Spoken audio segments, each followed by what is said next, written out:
دیدن ساعت 4 تا 0 در نیمه شب نشان دهنده یک آغاز جدید، پایان یک دوره و تولد دوباره است.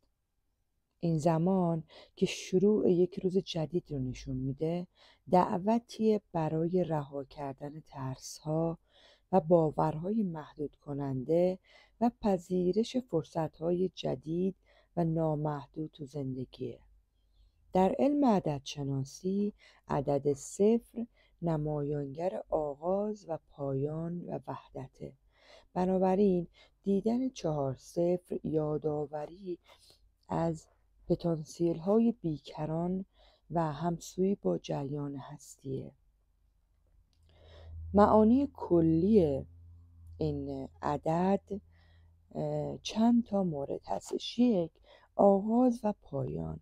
این ساعت به معنای پایان یک چرخه و شروعی نو و مثبته، که البته این پایان و آغاز میتونه در رابطه با هر چیزی میتونه باشه، شغل، موقعیت‌های کاری و یا حتی روابط.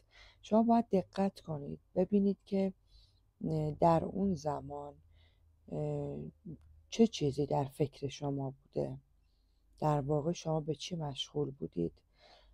بایستی به اون لحظه برگردید و دقت بکنید به این مسئله. دوم، پتانسیل های نامحدود. فرصت های بیشماری در اطرافتون وجود داره که باید اونا رو کشف کنید و به اونها باور داشته باشید. سوم، بیداری و مکاشفه. ممکنه در آستانه یک بیداری یا مکاشفه مهم در زندگی خودتون باشید که به شما درک و بینش بیشتری میده. رشد و تغییر. دیدن این عدد میتونه به شما یادآوری بکنه که در حال ورود به مرحله جدیدی برای رشد و پیشرفت هستید.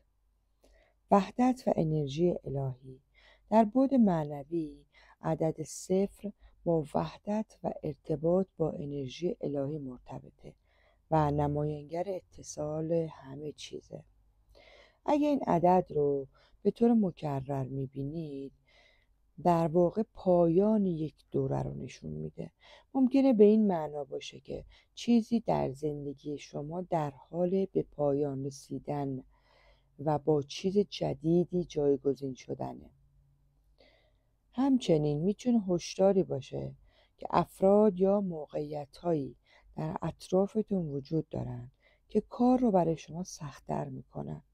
پس مراقب باشید.